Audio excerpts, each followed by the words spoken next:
Hi there. This is going to be my very first YouTube video, so any constructive criticism that can help me improve further will always be welcome. Just put it in the comments.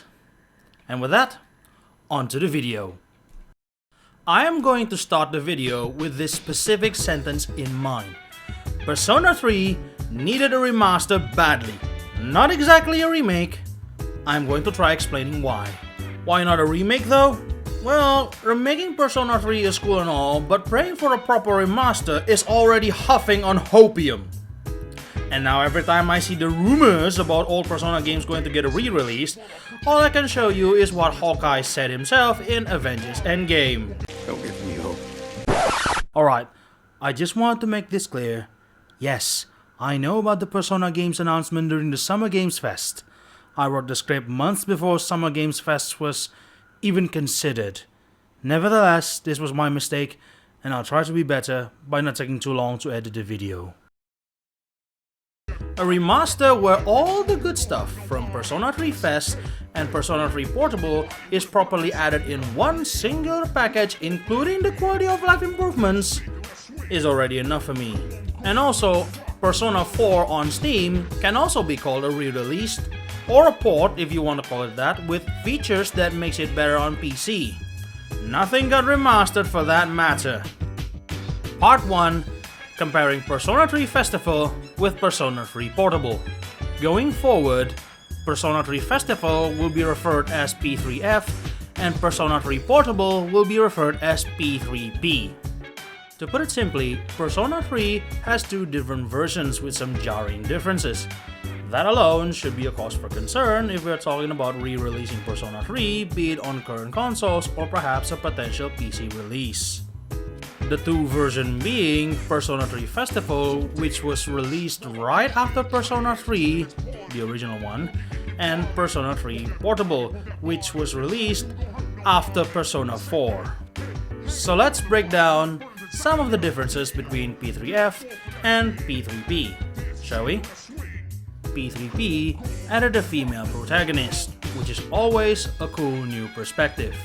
A new perspective that, if played right, you can change one of the big part of the entire story. Number 2, fusion spells, or fusion skills. This is the point where I am more than willing to knock P3P with absolute glee. Firstly though, fusion spells or fusion skills is the skill that you can use if you have two specific personas at hand, and it ranges from a simple gag to an outright nuking machine. In P3F, it just cost you a shitload of mana, but in P3P, it changed into a limited use item, something that I will absolutely not going to use unless it's absolutely necessary or for the sake of experimentation.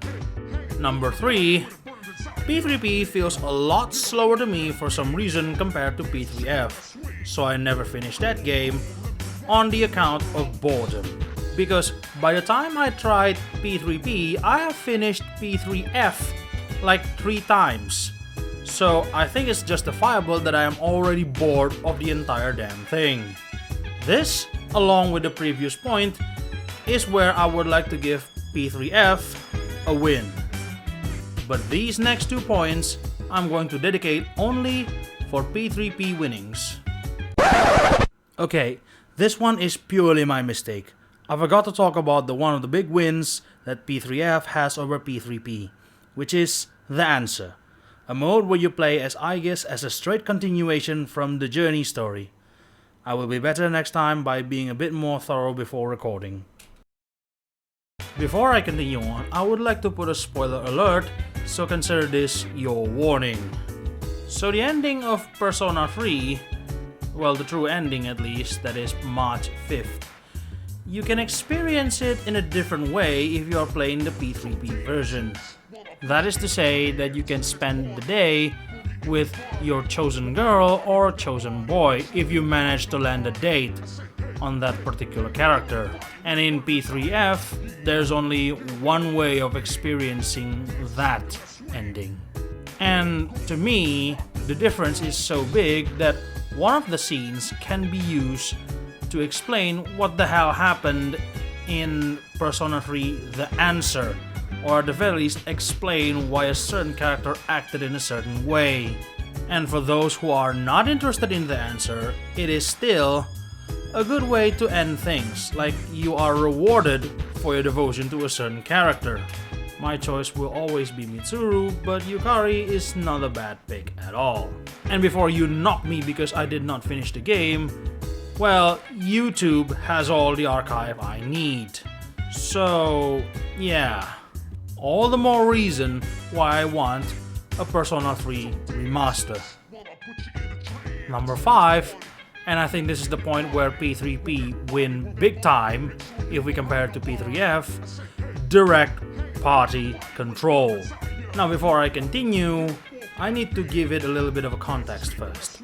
Back during my middle school days, when I played P3F for the first time, I played this game on easy. So the no direct party control doesn't strike me as odd in any way, and it's basically one of those games where if you grind enough, you can basically plow through the whole game with less strategy than intended. And the answer for me is basically like Persona 3 on hard mode as the base difficulty, so I didn't pay it that much of a mind back then. Again, it didn't bother me in the slightest. But then Persona 4 was released, and there I felt a lot more control has been given to me because I can control the entirety of the party. And sometime after I played Persona 4, I came back to Persona 3 because I really miss Persona 3. Persona 4 didn't really click with me at the time. And the no direct party control sticks out like a sore thumb. It's still doable, but sticks out nonetheless. That is until I played P3P, where they basically took the lesson learned in Persona 4 and applied it to a Persona 3, albeit in a portable setting. This irked me a bit too much. And now, like a decade later, I still feel the same. Because JRPGs used to give you control of the entire party, or at the very least, you can change which one is controlled by the AI, which one is controlled by you. This is, of course, not an action RPG. So controlling the entire party is a necessity, especially if we're talking about strategies. This particular flaw can be shown way earlier in the game, but the one that sticks out to me the most is when I fight the final boss. In that fight, the RNG is so cruel to me that I got defeated 6 times in a row, just because I don't have a direct control over my party members. And yeah, I know there is an article that explains why this design choice happened, but to me, that is just bullshit. I don't like it, and you can't convince me otherwise.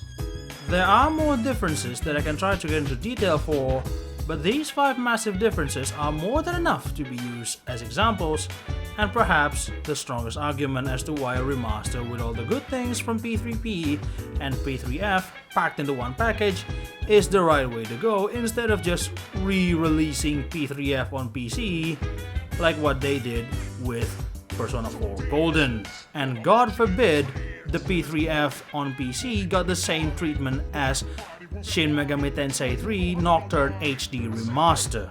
A remaster that I absolutely think is overpriced, but I bought it anyway because I lost to my inner demons. Part 2, why I liked Persona 3 and want a remaster.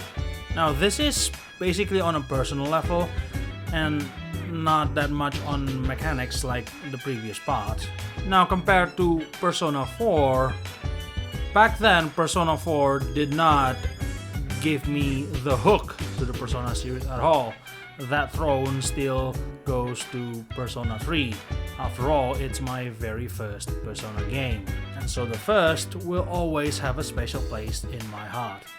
However, there are more reasons, and I'm going to try to elaborate on that in a few moments. And to be honest, I have a bit of a hard time as to point where exactly did I like Persona 3 compared to Persona 4, but I think I'm getting close to that and I can come up with a few reasons. The first would be the setting. I am a city boy first and foremost, so the setting being a rural area for Persona 4 is definitely not my cup of tea. Heck, even one of the characters, Chie said it herself. There really is nothing here, huh? Now this is not a deal breaker at all, but as a city boy, I think I have my preferences set. Now if we're talking about aesthetics and design of the characters and the persona, and also the world itself, I preferred the dark hour of Persona 3 compared to the midnight channel in Persona 4. Because back during my middle school days, I was in an edgy phase where ominous things is like the go-to entertainment for me or some sort. Like things like Chaos Legion, that PS2 game titled Chaos Legion, is the aesthetics that I like the most, is the type of story that I like the most, and not to mention other few influences like Genesis from Crisis Core Final Fantasy VII. And in Persona 3, the city changes alongside the progression of the story, while in Persona 4, it's mainly about more fog. And I don't think that's a good way to express some change, but I'm not exactly going to knock it either, because it's a matter of design choice really, and that choice make me gravitate more towards Persona 3 more compared to Persona 4. So anyway, blame my edgy phase, but I don't regret having that phase in my life at all. The next points will touch a little bit on the game's systems and feature, but this is not the comparison between P3F and P3P. In fact, it's Persona 3 versus Persona 4 in general. First off, it's the Monad block. That is a new dungeon when you play on New Game Plus. On one hand, yay, new content. But there is another point that I would like to make that correlates with the Monad block. And that is the fact that the main character's level did not reset on New Game Plus, unlike Persona 4 and subsequently Persona 5. Combine that with the fact that I can buy old personas from the compendium means I can bring the entire party on level 1 with the main character on level, let's say level 70, go to Monad block and overlevel them to the point that they don't need to do anything else for the rest of like a few bosses. For example, I can bring the entire party up to like level 40 or perhaps even more, so that I can focus on the night social links and such. Another spot where Persona 3 loses to Persona 4, other than the direct party control, is the social links regarding to the girl characters that you can date. As in, when you get to a certain rank with a dateable character, you are already locked into a relationship with that character, and pursuing other girls, be it intentionally or not, is not a recommended move. So it's basically a trap. Now, I don't know if Persona 3 Portable learns the lesson that Persona 4 did with that whole trap relationship thing, but it's safe to say that if we are going to get a Persona 3 Remaster, that lesson should be taken into account as well. And that's it if we are going to only compare Persona 4 to Persona 3. And also I have one more unrelated reason why I want the Persona 3 Remaster in the first place. You see, Persona 3 is my very first introduction to the full Shin Megami Tensei series as a whole. Because back then, Persona 3 and Persona 4 bears the title Shin Megami Tensei game, before Persona series as a whole is made a separate entity. So yeah, before I tried Nocturne, Digital Devil Saga, and the Raido Kuzunoha games back in the PS2, Persona 3 is my very first exposure. And of course, since it's the very first, it held a deep place in my heart. So here's a prayer from me to all of you. May we get a proper Persona 3 remaster instead of just re-releasing like what they did with Persona 4 Golden. And I'm not saying that getting a port of Persona 3 Festival is a bad thing, but if we can get the best of both worlds from Persona 3 Festival and Persona 3 Portable, why not? And with that all said and done, that's all from me for now. Again, I do hope that the Persona 3 Remaster Hopium becomes a reality, much like Persona 4 gets into Steam after so many years. Hope is not a bad thing, you see? And I hope you find what I said a bit more convincing, and of course, see you next time. Bye!